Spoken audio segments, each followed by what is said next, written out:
అదిగో అది ఉన్మాదం పాలిస్తున్న రాజ్యం. ఖైదీలకు హోదాలొచ్చిన కాలం. అది దుర్మార్గం శాసిస్తున్న నేల. నియంత మరింత దిగజారిన వేళ. ఏమిటి అన్యాయం అని ఆలోచిస్తూ బాధపడుతూ ఆగిపోతే ఎలా? తెలుగు జాతి వెలుగు బిడ్డలేరా, గడప దాటి తిరగబడగరారా. తెలుగు జాతి వెలుగు బిడ్డలేరా, గడప దాటి తిరగబడగరారా.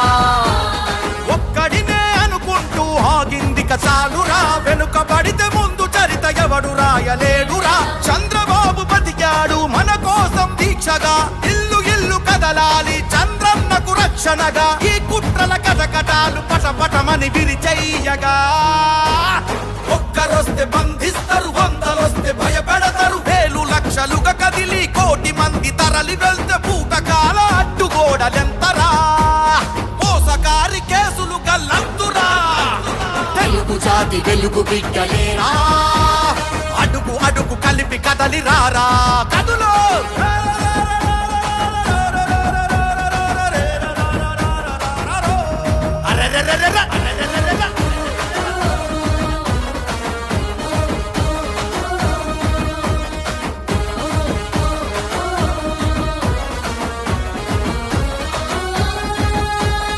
అమ్మకు బాలేదంటూ తప్పించుకోలేదు. అబద్ధమని తెలిసినా తప్పుగా మాట్లాడలేదు.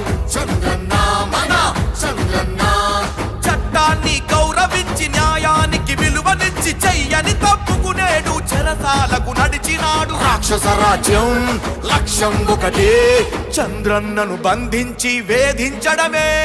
మన భవితలకే బలమైనోడు, తన బలమే మనమవగా వచ్చే సమయమే. తెలుగు జాతి వెలుగు బిడ్డలేరా, గడప దాటి తిరగబడగరారా.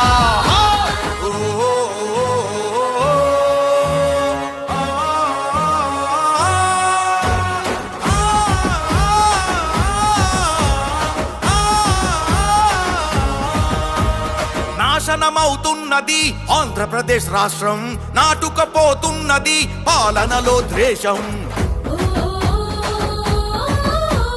విలువలు దిగజారినవి, బూతులు చెలరేగినవి, ప్రశ్నించిన గొంతులపై ఉరితాడులు మొలిచినవి. తప్పులు